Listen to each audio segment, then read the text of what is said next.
வந்துட்டு இப்போ நம்ம கரண்டி வச்சு அதை கிளறி விட்டுட்டு எடுத்துடலாங்க. பாருங்கள், எல்லா உருண்டி வெந்துட்டு நான் அதை எடுத்து ஒரு கிண்ணத்தில் போட்டுக்கிறேன். இதே மாதிரி கொஞ்சம் கொஞ்சமாக போட்டு எடுத்து வச்சிடுறேங்க மொத்தமாக நான். நீங்கள் கண்டிப்பாக இதை ட்ரை பண்ணி பாருங்கள்.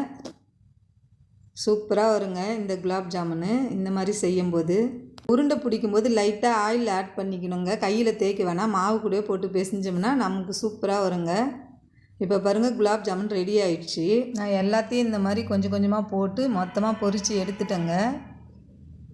அதை எடுத்து ஒரு கிண்ணத்தில் வச்சுக்கினேங்க. பாருங்கள், எல்லா குலாப் ஜாமுனையும் நான் போட்டு ஒரே டைமில் பொரித்து எடுத்துட்டேங்க. பாருங்கள் எப்படி சூப்பராக வந்திருக்குது. இதுக்கப்புறம் இதை நம்ம ஆறின அப்புறம் சக்கரை பாகில் போடலாங்க. நம்ம ரெடி பண்ணி வச்சுருக்கிற சக்கரை பாகு நல்லா ஆறிடுச்சுங்க. அதில் ஒரு பாலாக எடுத்து போடுறேன் பாருங்கள். குலாப் ஜாமுன் எப்படி வந்திருக்குது, ரொம்ப சூப்பராக இருக்குங்க. இந்த மாதிரி செஞ்சு சாப்பிடும்போது